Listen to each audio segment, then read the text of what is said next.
네, 이제 11과 199쪽 아니다, 맞나? 예, 맞죠? 예.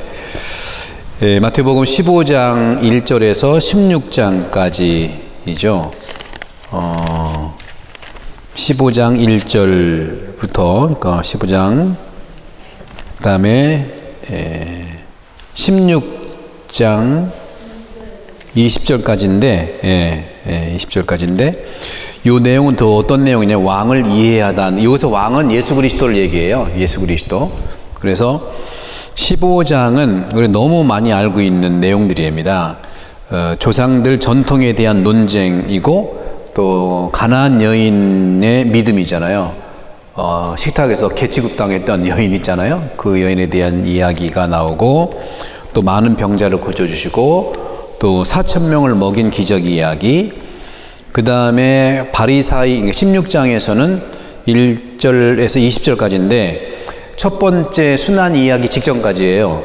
그래서 바리사이들과 사두가이들이 표징을 요구하는 거, 또 그들의 누룩을 조심하라고 하는 말씀, 또 베드로가 결정적으로 예수님을 그리스도라고 고백하는 내용들, 거기까지가 이제 11과까지인데, 우선 박스의 내용을 좀 보시면 이야기와 함께하는 질문은, 그러니까 지난번에 말씀드린 것처럼 이야기 속에서 우리가 굉장히, 그러니까 수업도 옛날에 저도 어렸을 때 학생 때, 중고등학생 때, 초등학교 때는 잘 모르겠는데요. 중고등학생 때는 선생님이 얘기해 주는 게 너무 재밌는 거예요. 수업 외에 그 얘기가 너무 재밌는데, 그렇게 이야기를 하면서 이야기 속에 질문들이 있잖아요. 그것이 바로 예수님이 그렇거든요. 예수님이 비유를 얘기하든 또 설명을 하든 또 하느님이나 얘기하든 그 이야기 속에 질문이 항상 있는 겁니다.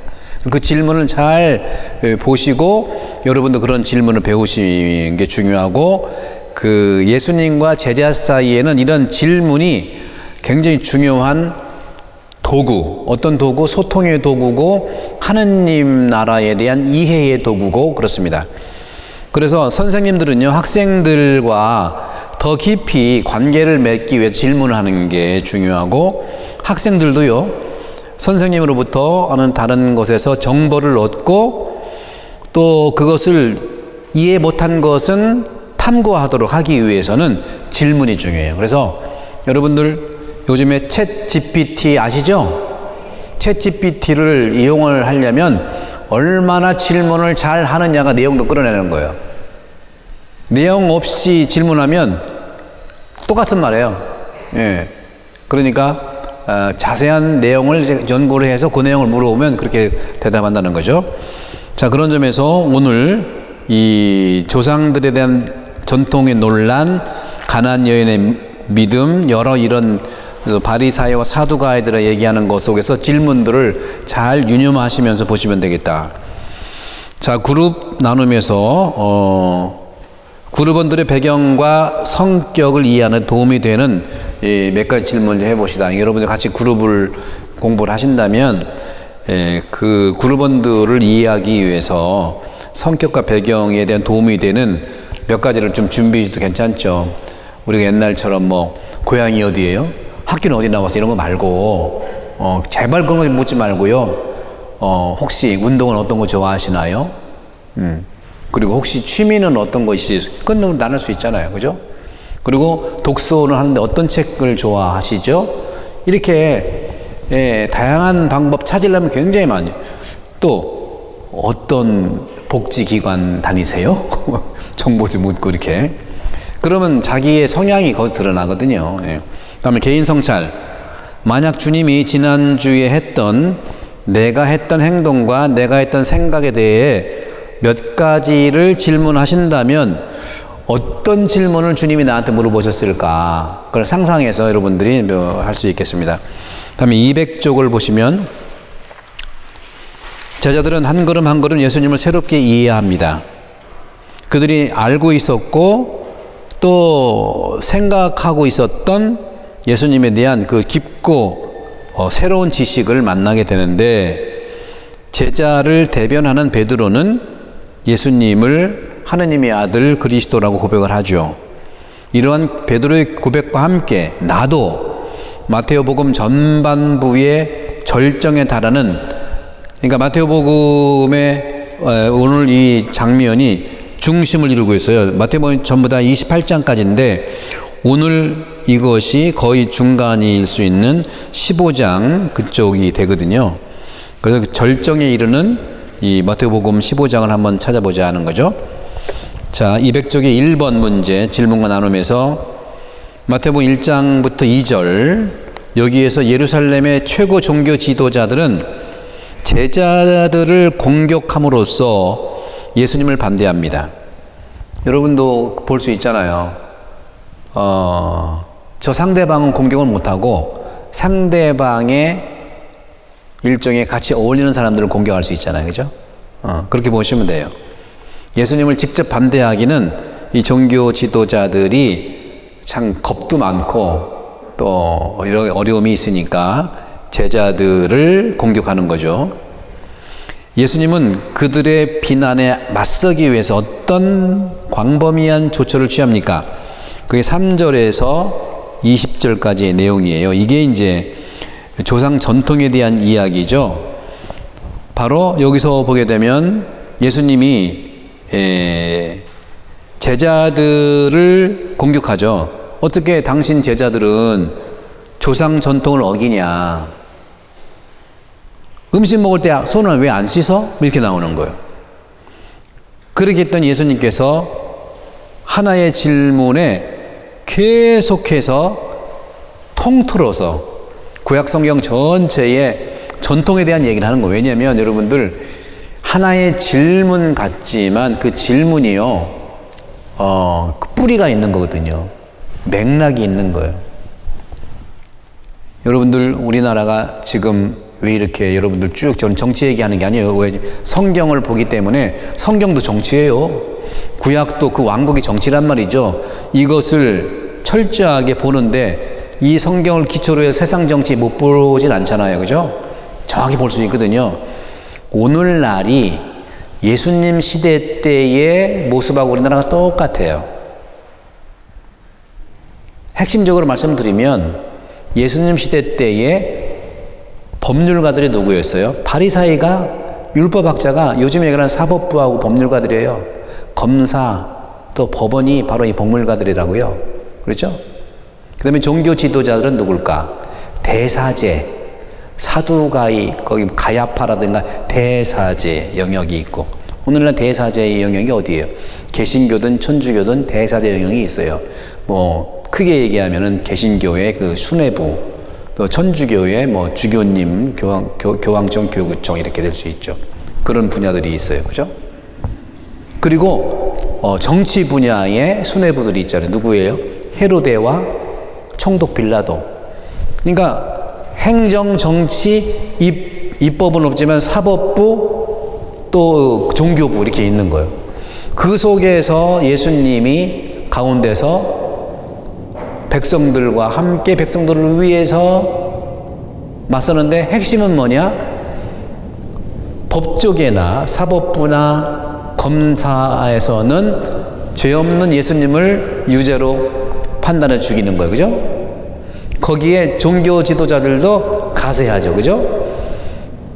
헤로데나 이 빌라도는요, 이게 너무 잘 돌아가서 이 사람 죄 없는 걸 알지만 그 지역에 있는 바리사이의 율법 사법부하고 검사하고 재판부하고 이쪽 종교부랑 짝짝꿍이 돼서 죄 없는 예수를 죄인으로 여겨가지고 죽여야 되는데 알거든. 근데 아니라고 하면은 또 자기가 있던, 뭐 헤로데는 본래 그러니까 눈치 보고 이러는 거니까 그렇게 하고, 윤리적으로 도덕적으로는 세례자 요한을 좋아했지만 자꾸 자기의 생활에 대해서 불의를 저지르지 말라고 얘기하니까 껄끄러기는 하지만 참 사람 예언자라는 걸 알고 있어요.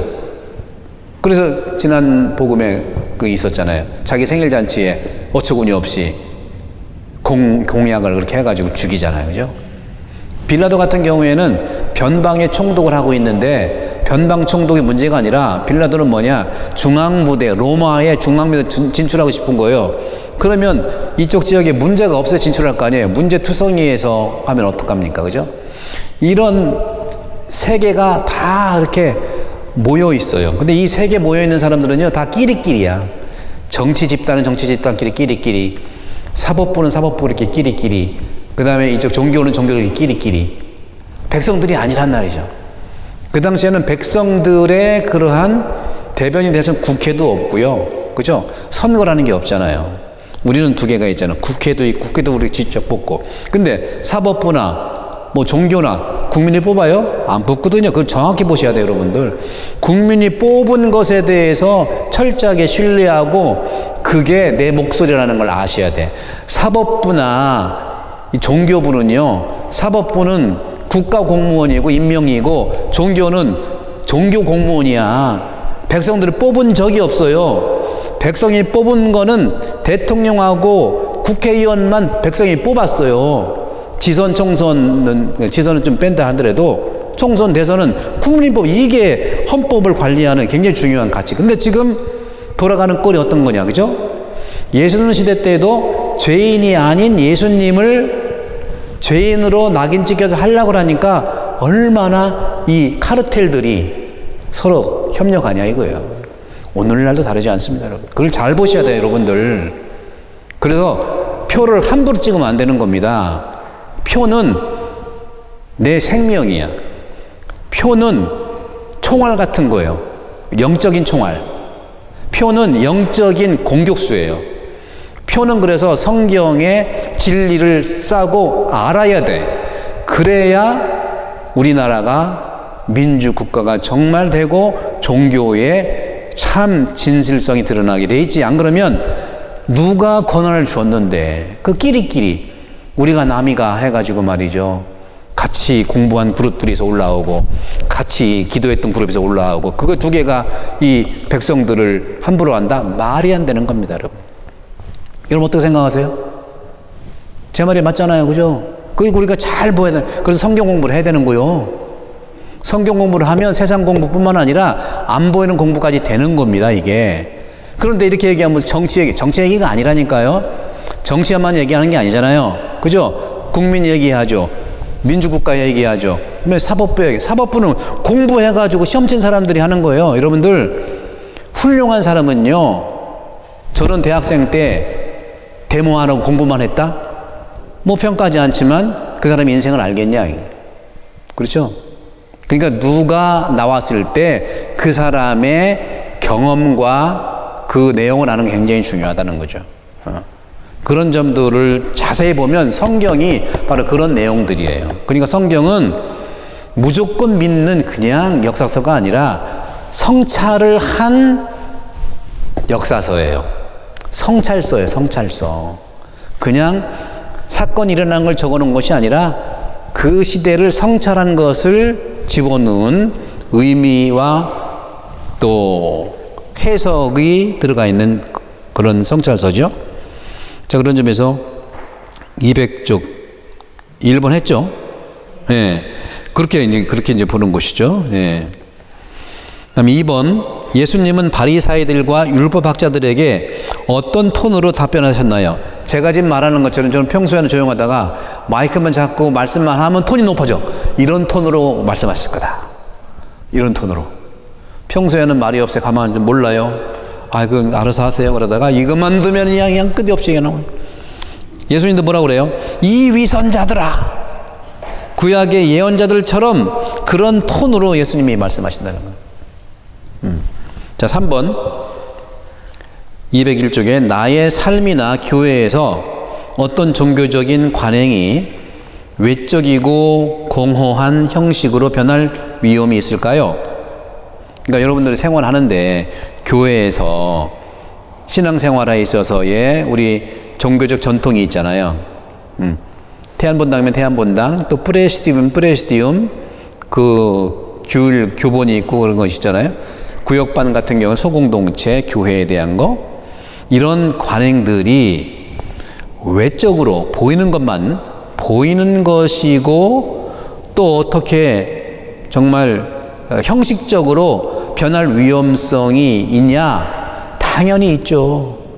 그렇다면, 있다면 이런 경향을 어떻게 피할 수 있나요? 어떻게 피할까요, 여러분들? 어떻게 피할까요? 말씀 공부하면 돼요. 예수님을 만나면 돼요. 예수님을 안 만나니까 전통만 고집하는 거예요. 기본적으로 권한이라고 하죠. 권한이라고 하는 것은 속성이 3개 있어요. 하나는 전통의 권한이 있어요. 그 공동체의 전통. 태안성당이면 60년 된 전통이 있어요. 그죠? 그 전통을 제가 이 십자가의 14처의 길에 다 담아냈습니다. 여러분 14처 이제 29일 날 5월 29일 날 축복식도 하고 십자가의 길과 함께하는 성모의 밤을 할 텐데 보십시오. 태안성당을 그대로 다 담아냈어요. 제가 작가한테 주문을 많이 했단 말이죠. 어떻게 보면 제 신학적인 60년, 40년, 50년의 그런 제 경험과 또 하느님과 태안본당에 대한 부분들이 14처에 다 들어가 있는 거예요. 여러분 성당 안에 있는 14처 있죠? 요거 14처. 이거는 언제 그때 한 거죠? 성당 질 때? 그때 성당 질 때 한 거죠? 네. 어떻게 만든지는 여러분 잘 모르실 거래요. 그죠? 어디서 어떻게 왔고 어떤 작가가 있거는 잘 모르시죠. 그죠? 네. 근데 실제로는 제가 비판하는 게 아니라 십자가의 길은 저렇게 부분적으로 떼어서 하는 게 아니에요. 예수님을 잘라놓고 몸통만 하면 이건 정서적으로도 안 맞는 거야. 한국 문화에도 안 맞아요. 그러니까 저는 지금 비판하는 게 아니라 본래 모습을 얘기하는 거. 그렇다고 해서 저걸 뭐 치울 수는 없어요. 그죠? 우리의 또 경험이니까. 그죠? 그래서 요것은 그대로 두고 존중을 하고 14처에는 우리 태안본당을, 왜냐면 태안본당의 14처잖아요.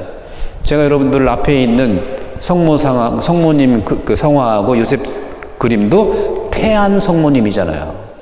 태안 요셉 성가정이잖아요. 자세히 보시면 거기에 태안 성당이 있어. 특히 요셉 성인이 말에 이제 예수님하고 마리아를 태우고 딱 가리키는 것이 어디냐?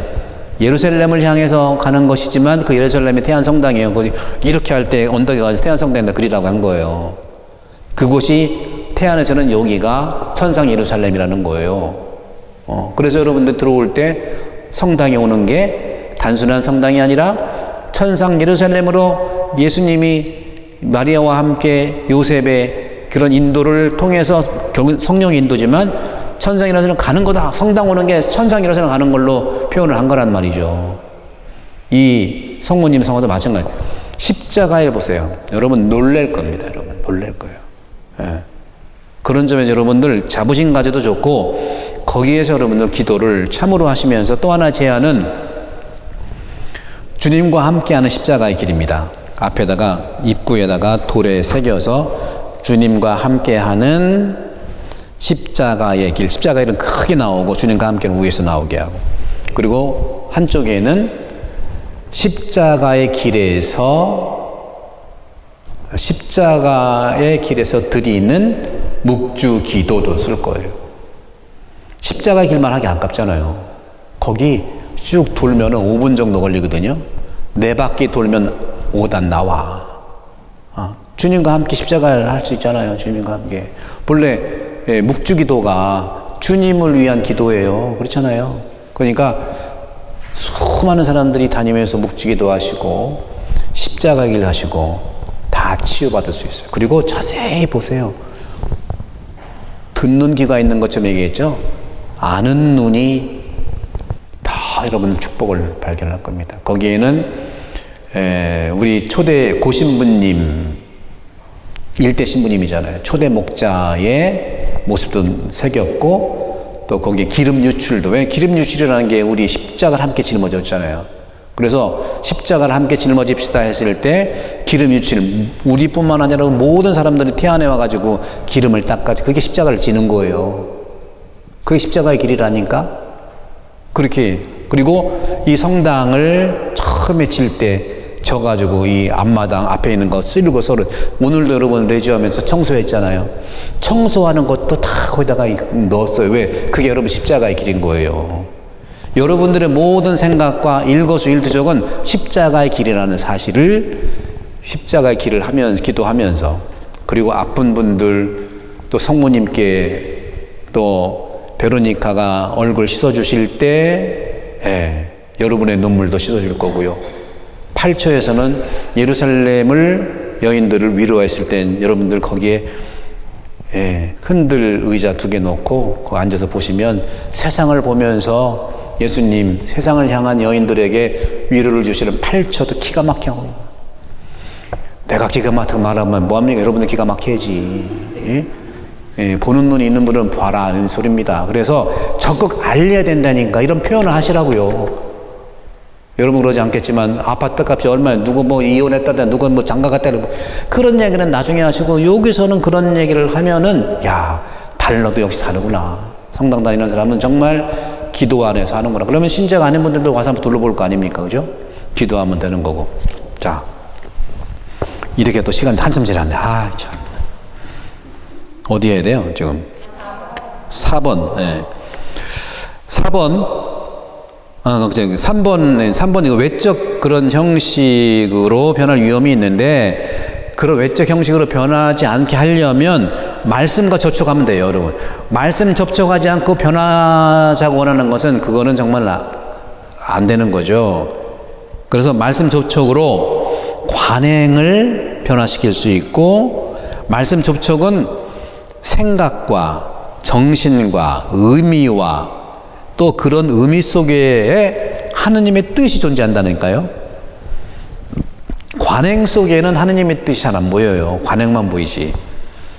그래서 늘 말씀드리지만 3가지를 꼭 늘 여러분 평생 주님 만나는 말씀, 학교, 또 말씀으로 주님 만나죠. 2번째는 내가 누군지를 아는 영혼 돌보고 나가고, 그리고 이 말씀과 내가 항상 함께 만나는 기도, 성당에서 기도하시고 이 기도공원에서 기도하시고, 그러면 십자가의 길과 묵주기도로 이 태아는 모든 치유와 축복이 일어나는 하늘나라의 모습이 될 수 있다는 말씀. 그러면 많은 분들이 오셔서, 그리고 이 기도공원 할 때요, 여러분들 얼마나 많이 논의하고 우리 그 상임위원들과 또 제가 이제 그쪽 분야에 있으니까 이제 작가한테 굉장히 주문도 하고 처수 정하는 거 하고 길 나오는 거 하고 숱하게 해서, 그래서 이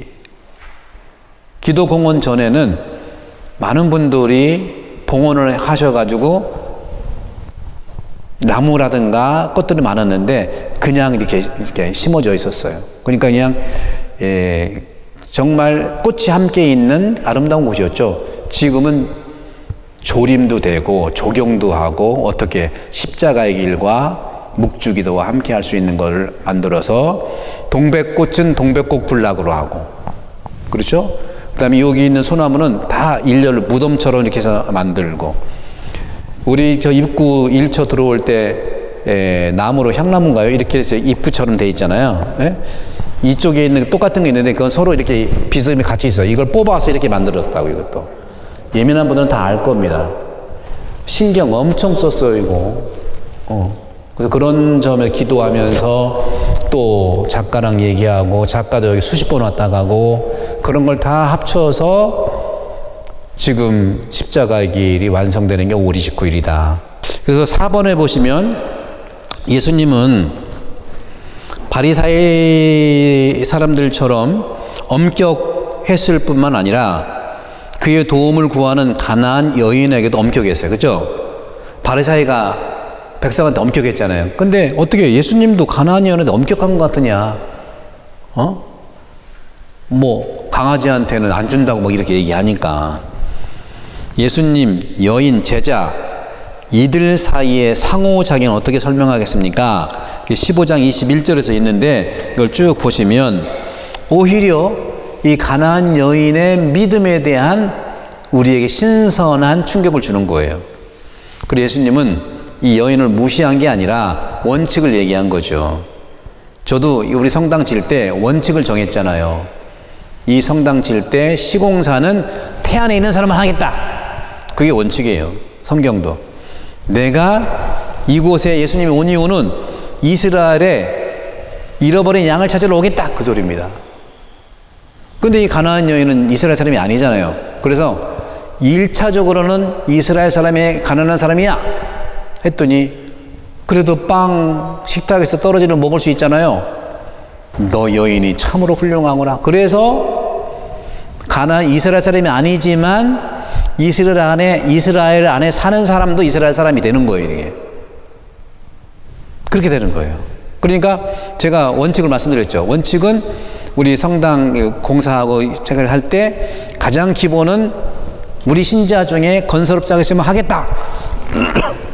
근데 이렇게 조건상으로 법적으로 안 되거든요. 그러니까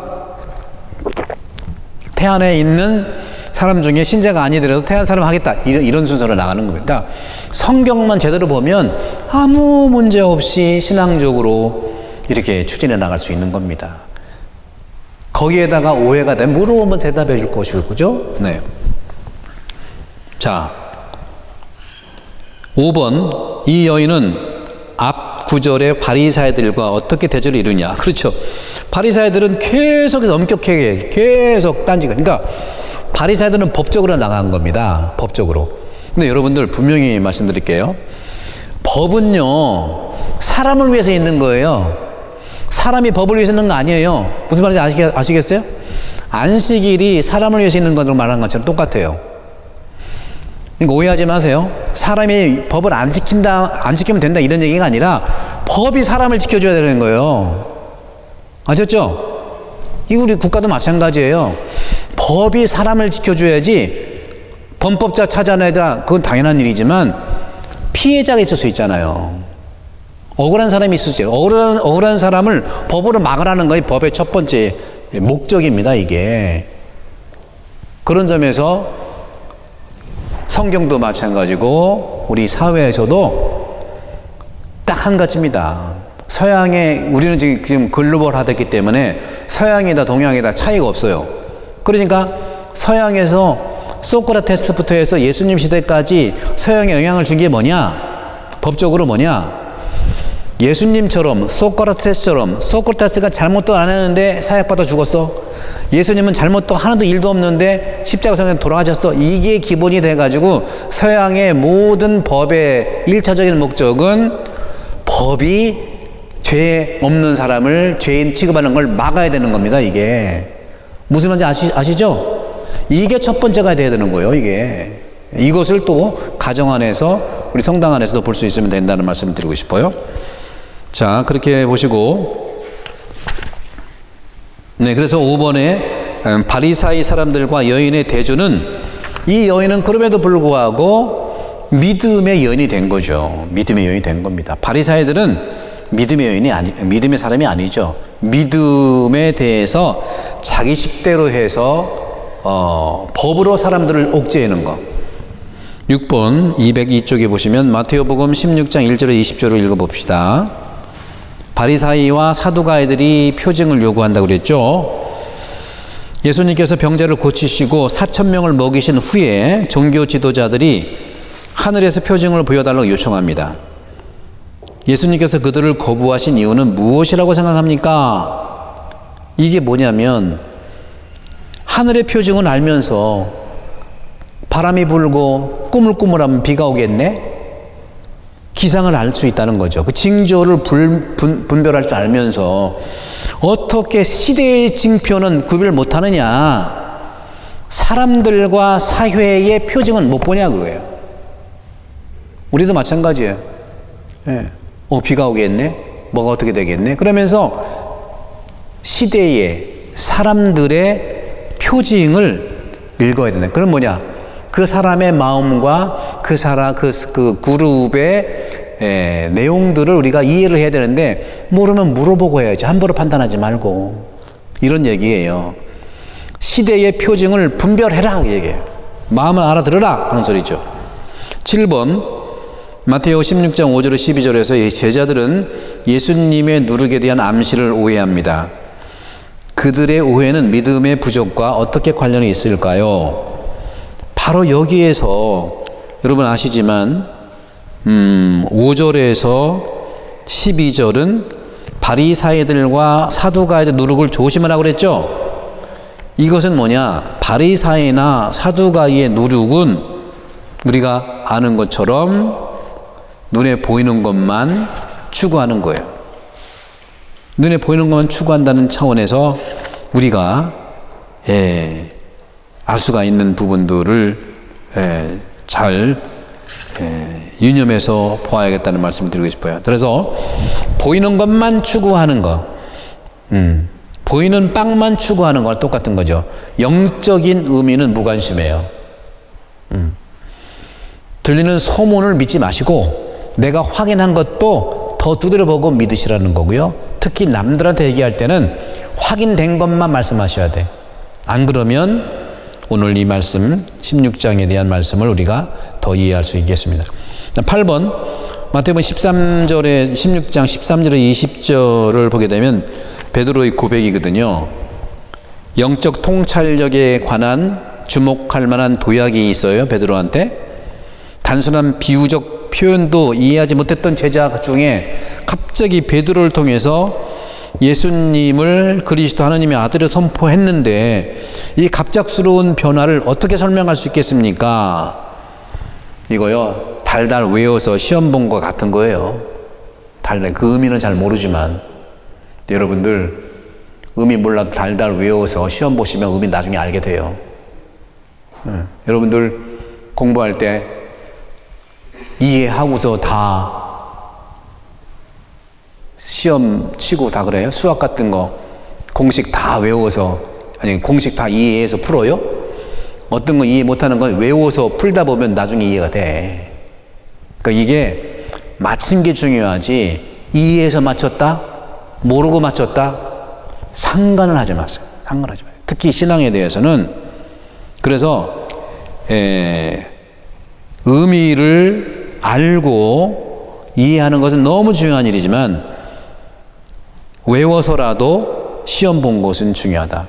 옛날에 저는 지금은 생각이 약간 바뀐 게 있는데 우리 예비자분들 기도문 좀 외우면 좋겠다. 저도 동의합니다. 외워서 하는 게 중요해요.